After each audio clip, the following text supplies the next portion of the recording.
I now invite the next participating delegation, the Islamic Republic of Iran, to address the court, and I call upon His Excellency, Mr. Kazem Garibabadi, to take the floor.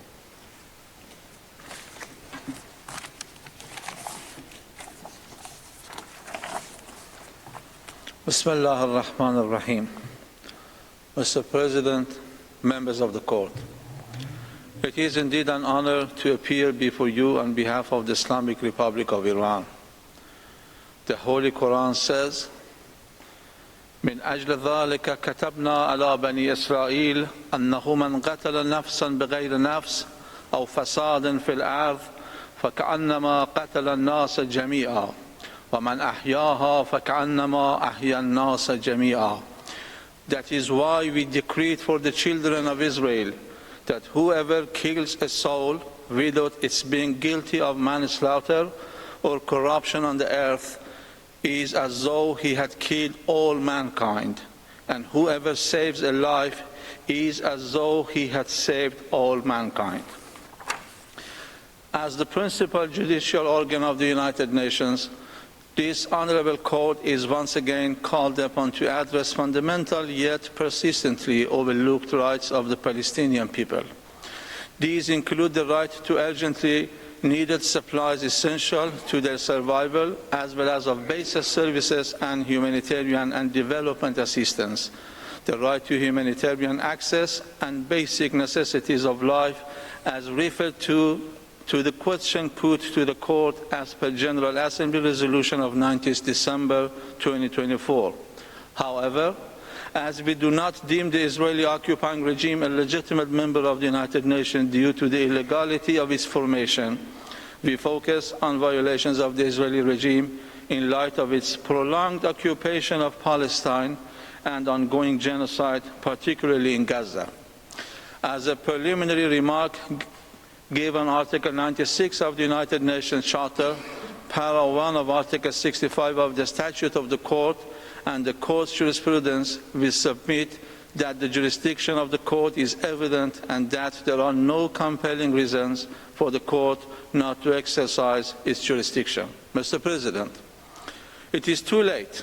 All the evidence points unequivocally to genocide. The window, if any, to stop the ongoing genocide in Gaza is rapidly closing. The question before the Court does not concern an ordinary armed conflict.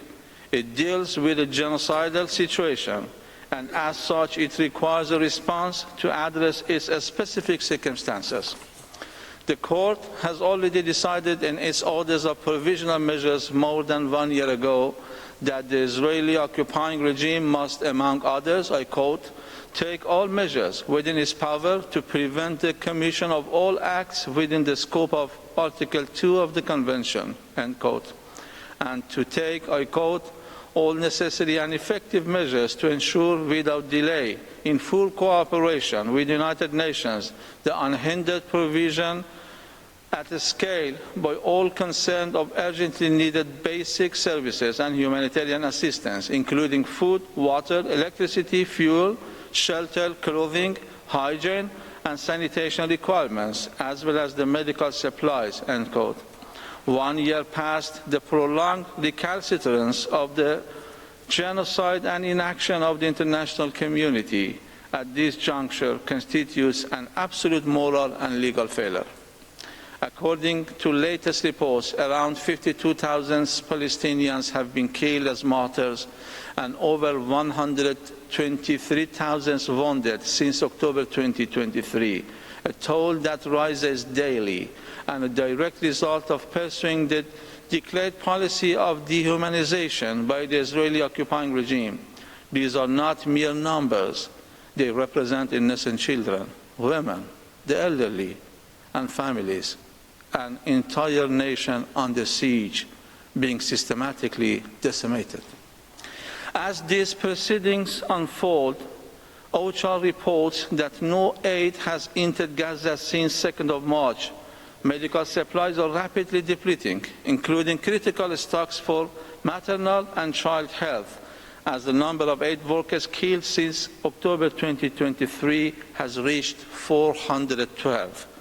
Meanwhile, UNRWA and other humanitarian actors face systematic obstruction in delivering aid. The disaster is currently so frustrating that on 7th April, the heads of OCHA, the UNICEF, the United Nations Office for Project Services, UNRWA, WFP, WHO, and IOM issued an urgent appeal to world leaders to act firmly and urgently to save Palestinians in Gaza, with a high-level United Nations official says that, I quote, "We are being deliberately blocked from saving lives in Gaza, and so civilians are dying," end quote. How much more must the world witness before recognizing the genocidal intent behind these atrocities, including the infliction of severe bodily and mental harm, the deliberate imposition of conditions calculated to bring about Palestinians' physical destruction? All the aforementioned is just a fraction of the decades-long Israeli regime's crimes in Palestine. Dozens of United Nations resolutions, reports, and decisions, alongside the dicta of this court in numerous advisory and contentious proceedings, have affirmed the illegality of occupation and the imperative of unimpeded humanitarian access. Yet these rulings and appeals have gone unheeded, as inhuman acts persist with devastating consequences. This totality of actions has, in our view, created a sui generis situation, demanding an equally sui generis response, specifically tailored to end the prolonged occupation, stop the genocide, save lives, secure the right to self-determination of Palestinians, and bring criminals to justice. Mr. President, members of the court, in our oral statement today, we submit that obstruction of humanitarian aid constitutes a violation of international humanitarian law. It further violates Palestinians' fundamental rights. Commission of international crimes both contribute to and result from obstruction of humanitarian access, and we finally submit that the United Nations, other international organizations, and third states are under an obligation to ensure Palestinians' access to humanitarian aid. Meanwhile, given the unprecedented gravity of the ongoing genocide, our arguments will demonstrate a clear nexus between obstruction of humanitarian aid and its human consequences, and the international community's obligation to prevent genocide. Mr. President, members of the court, as an occupying power, the Israeli occupying regime has systematically and repeatedly obstructed access to civilian population in flagrant violation of international humanitarian law, including provisions of the Hague Regulations 1907, as well as the Fourth Geneva Convention of 1949. Article 43 of the Hague Regulations, as well as Articles 23, 33, 47, 50, 53, 55, and 56 of the Fourth Geneva Convention unequivocally account for the obligations of the Israeli occupying regime, including to cooperate with the United Nations, its agencies and bodies, other international organizations, and third states to ensure Palestinians' access to urgently needed supplies essential to their survival. Among these provisions, Article 43 of the Hague Regulations is particularly pertinent, expressly requiring the occupying power to, and I quote, take all measures in its power to restore and ensure, as far as possible, public order and safety of the occupied territory, end quote. Moreover, Article 55 of the Fourth Geneva Convention is explicit in obliging the occupying power to ensure the food and medical supplies of the civilian population. Mr. President, members of the court, the Palestinian people in Gaza and the West Bank in particular have been deprived of the basic necessities essential to their survival, leading to violation of their fundamental human rights to life, water, food, and health, among others. First and foremost, right to life, especially in Gaza, has become a mirage. Killing is occurring on a daily basis. The threshold under Article 2 of the Genocide Convention was crossed a long time ago. with deliberate targeting of civilians, all belonging to a group, as well as the deliberate obstruction of humanitarian and vital for their survival, genocidal intent is beyond evident. Apart from direct deaths, what has been underreported is indirect death that add significantly to the gravity of the situation, in particular in Gaza. According to a recent study, deaths due to traumatic injury in the Gaza Strip between 7th October 2023 and 30th of June 2024 reflect an exceptionally high mortality rate, underscoring the urgent need for interventions to prevent further loss of life. Concerning violation of Palestinians' right to water as a result of blocking humanitarian access, apart from a scarcity of clean, fresh water in Gaza for more than a decade due to destruction of water and sanitation infrastructure, in October 2023, the Israeli occupying regime closed the water pipelines into Gaza and cut off the electricity needed to run the desalination plants that process the brackish water that flows from the coastal aquifer. According to WHO, poor access to fresh water has resulted in water-related diseases such as hepatitis A, which is typically acquired by consuming contaminated food or water. What has deteriorated the water tragedy in Gaza, specifically during the past year, has been the brutal devastation of United Nations structure for water, sanitation, and hygiene in the Gaza Strip, demonstrating the Israeli occupying regime's direct targeting of humanitarian aid from the United Nations, even prior to recent years' strikes. The question remains as to how this cannot be seen as evidence of genocidal intent by the Israeli occupying regime. As regards Palestinians' right to food, the OCHA announced in November 2023 already that Gazans were at a high risk of starvation, further stating that it was incapable of providing adequate food, water, and medical care to meet Gazans' needs. As another example, as early as March 2024, a report was released by the Integrated Food Security Phase Classification Famine Review Committee, stating that widespread famine would be imminent in Gaza, and there would be, I quote, a major acceleration of death and malnutrition, end quote. Mr. President, members of the court, more than a year has passed since this catastrophic phase, and the situation has only deteriorated as starvation and willful obstruction of humanitarian aid causes serious bodily harm to Palestinians, again in contravention of the Genocide Convention. Mr. President, members of the court, Gaza's health system has also been debilitated by the Israeli regime. At least 627 healthcare workers are known to have been killed, 212 have been arrested, and 47 ambulances have been destroyed or damaged through targeted attacks. By January 2024, the Israeli regime had already bombed every one of Gaza's 12 universities in what may be called a full-fledged scholaticide. Ironically, at a time when the need for doctors has never been so urgent, no medical student has been able to graduate.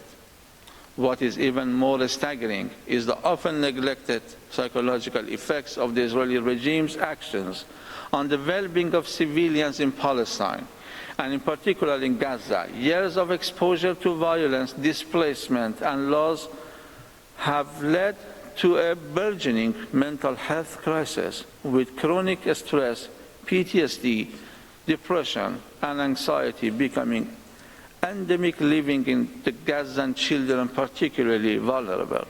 The impact of this psychological trauma is profound. In such a crisis, blockade of access to medical care of the United Nations, other international organizations and entities is a blatant disregard for fundamental principles of international law by the Israeli occupying regime, significantly undermining the Palestinians' right to health. This constitutes a literal violation of Article 2 of the Genocide Convention, as its terms are breached verbatim by the Israeli occupying regime. Mr. President, distinguished members of the court, international crimes being committed by the Israeli occupying regime in Palestine have appeared as a cause and effect of obstruction of humanitarian access. These include, among others, genocide, war crimes, and crimes against humanity. This pattern is reflected in the ICC prosecutor's application for arrest warrants against Israeli criminals and the pending proceedings before this honorable court regarding alleged violations of the Genocide Convention. War crimes have become a routine by the Israeli occupying regime, particularly in Gaza Strip. Attacks against civilians, including United Nations staff, medical personnel, as well as journalists, deliberate targeting of civilian infrastructure and medical facilities, and imposing collective punishment on the civilian population are only part of the war crimes committed by the Israeli occupying regime in the last year. According to the United Nations, up to 1.9 million people in Gaza are internally displaced, including people who have been displaced 9 or 10 times. From the perspective of displacement, the present-day ethnic cleansing of Gaza can be compared to the 1948 Nakba of Palestine. This, among others, is a clear instance of crimes against humanity, especially when coupled with obstruction of humanitarian access. More concerning still is the estimate provided by the United Nations and other organizations about increasing numbers of newborns on brink of death. The United Nations highlighted hunger, starvation, and famine as the cause of such deaths as a result of extensive restrictions by the Israeli regime on the entry and distribution of humanitarian aid and commercial goods, mass population displacement, and the destruction of crucial civilian infrastructure. Such measures are intended to prevent births among Palestinians as an instance of genocide under Article 2 of the Genocide Convention.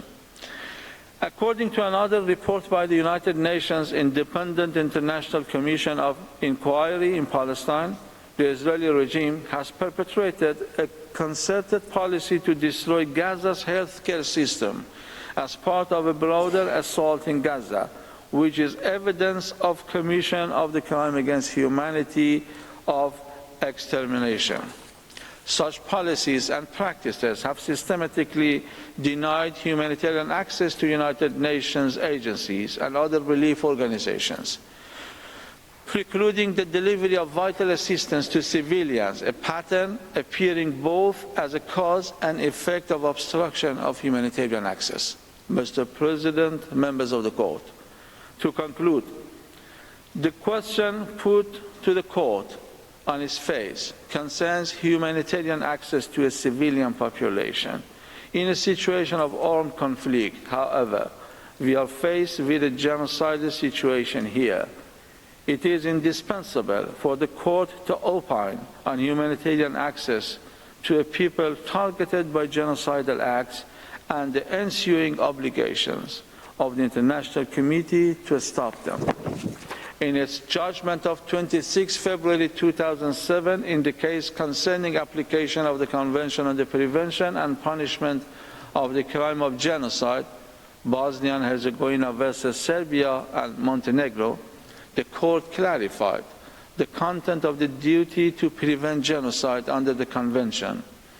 In the court's opinion, responsibility is incurred, I quote, if the state manifestly failed to take all measures to prevent genocide which were within its power and which might have contributed to preventing the genocide, end quote.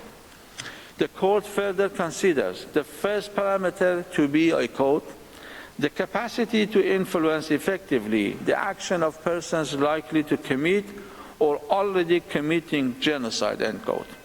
In the court's view, I quote, a state's obligation to prevent and the corresponding duty to act arise at the instant that the state learns of or should normally have learned of the existence of a serious risk that genocide will be committed. From that moment onwards, if the state has available to it means likely to have a deterrent effect on those suspected of preparing genocide or reasonably suspected of harboring a specific intent, it is under a duty to make such use of these means as the circumstances permit, end quote. Mr. President, we ask if there is a state that has not learned of the existence of a serious risk that genocide would be committed in Gaza. What have those states that are in a position to prevent genocide done to fulfill their duty under the Convention?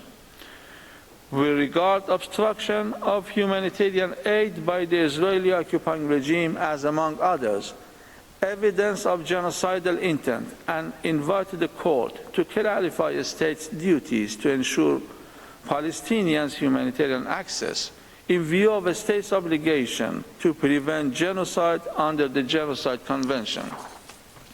Having said that, notwithstanding the present proceedings, the rules are clear. Obligations of states and international organizations are evident, and the international community has again failed. This is the failure of the United Nations system, the United Nations member states, and that of humanity. This failure has already been registered in the archives of human history due to and because of supremacy of politics over rule of law. Lastly, this statement shall in no way imply our recognition of the Israeli regime. I thank you, Mr. President.